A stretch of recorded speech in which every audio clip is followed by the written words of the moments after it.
Sup everybody, it's your boy Corey, aka GQ Saint, back from another reaction video. So basically it's another one. I'm sorry I only did one video this week. I've been super busy with some stuff. But anyway, this is basically MODOK explained for the upcoming, Ant-Man and Wasp video. Cause I know that was MODOK. I was just like in disbelief that was MODOK at first. Definitely look more robotic and stuff. I didn't see no much flesh, but they actually confirmed that it is MODOK. So this is basically MODOK explain. Say what's up with Ant-Man and Wasp. Say and Quantumania's double-headed baddie. I mean, no, big-headed baddie. Yeah. Me personally, I never was too big on MODOK fans of villain. Plus, I know they had that Hulu series on Netflix on about MODOK. I didn't watch it. I might get back and watch it.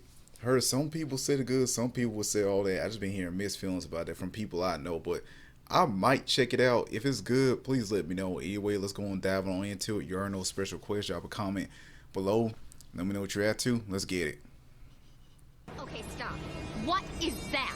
With the arrival of Ant-Man and the Wasp Quantumania on February 17th, the next era of Marvel movies begins. The Ant-Man trailers showcase an epic battle between Scott Lang and Kang the Conqueror after the hero and his family accidentally open a portal to the quantum realm. Again. But the movie will also introduce one of Marvel Comics' wildest and most maniacal villains, MODOK. Yeah, MODOK. So, who is this giant floating head? What does his moniker mean? And why is the actor playing him already familiar? Strap in, gang. You're in for an infinitely strange yet satisfying ride through MODOK history. AIM. MODOK is filled with AIM. Do you know what MODOK stands for? Mental organism designed only For killing. Kill. Yeah. for killing. I am MODOK.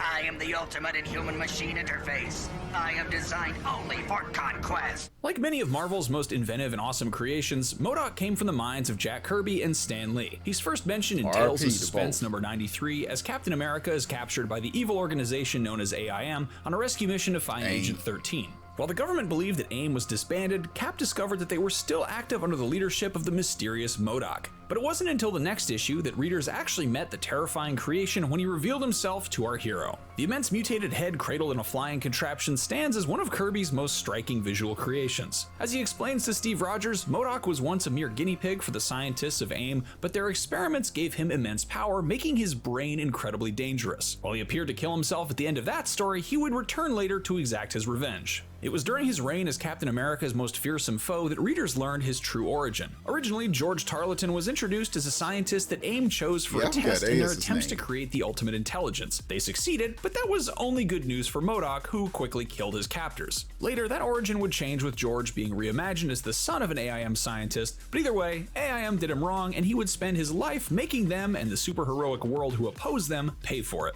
Oh, and if you're wondering what MODOK stands for, there are multiple answers. It began as mental organism designed only for killing. It was once retconned that his original name was supposed to be mental organism only designed for computation. The name MODOK stuck though, and during his tenure, the M has also stood for both mechanized and mobile.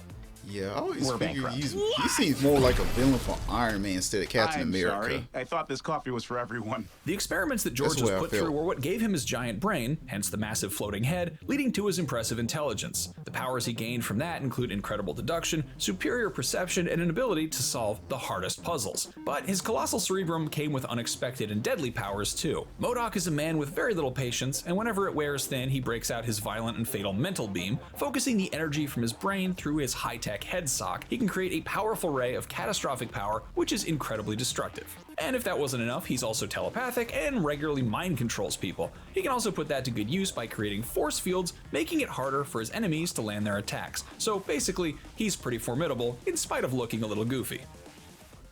Yeah. Are you a monster? Do I look like Heard about this, yeah. Return In to another Yellow casting Jacket. rumor that's now turned out to be true, Ant-Man's Corey Stoll is returning to the MCU in Quantumania, but the actor who portrayed the villainous Darren Cross won't be returning as Yellow Jacket. Instead, he's taking on the gargantuan task of bringing Marvel's most famous floating head to life. Stoll was momentarily seen in the trailer, his face enlarged to giant proportions. So is this just a case of Marvel recasting an actor that they really like in a brand new role, like Gemma Chan going from Captain Marvel to Eternals? Yeah, or could I knew something that. more canon redefining be at play here? Yeah, Gemma Chan. I know she played. Wasn't it? I forgot the actor she played in Captain Marvel. I just missed feelings about it. It was okay, but they hyped it very heavy. But yeah, but I just couldn't. It just would. It didn't do all that. But either way, her role was better in Eternals. Eternals, it was okay as well too. I know a lot of people didn't like it. Me, Miss feeling on scale 1 to 10. 10, I give it a 7. Here. If we go back to the last place we saw Yellow Jacket getting violently shrunk down to subatomic size by the titular hero in the first film, it all begins to come together. What if, rather than Stahl being recast as MODOK, the MCU is reimagining MODOK as an evolution of Darren Cross? When Ant-Man sabotaged Yellow Jacket's suit by flying inside it, the stolen armor malfunctioned, crushing his limbs and mangling his body before he blipped out of existence entirely. So how did Yellow Jacket survive? Well, the answer comes almost immediately afterwards when Scott escapes the crushing weight of the imploding suit by venturing into the quantum realm. If Scott made it there, then why couldn't Cross? And as we saw him getting mutilated by his broken suit, there's a very real chance that the transformation could have left him with only an outsized head. In that case, he'd have a whole lot of reasons to hate Scott Lang. And as the trailer showed him in his floating suit in the quantum realm, there's a chance it was built by none other than Kang himself. Interestingly, Quantumania looks like it's introducing a new look for MODOK, as well as his classic aesthetic. In a brief shot, we could see him in gold battle armor, which has seemingly been designed to protect his face/brain, which makes a lot of sense. MODOK at first, I didn't say my last reaction, but yeah, so what did you think of MODOK's new look in Ant-Man and the Wasp Quantumania? Let's discuss in the comments, and when you're done here, be sure to check out why Quantumania is more important to the MCU than you might think. And of course, like and subscribe to IGN wherever you watch. Yeah, so this movie is dropping next week, so definitely looking forward. I don't know why I said next week. I apologize. Next month, February the 17th. So looking forward to that.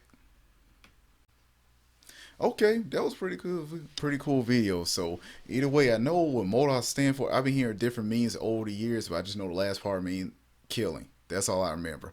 Either way, that does make kind of perfect sense, such as the actor who portrayed Yellow Jacket. Instead of him officially dying, he has to shrunk down really far in the quantum realm, and then that's where Kane found him. Pretty much, helped him out.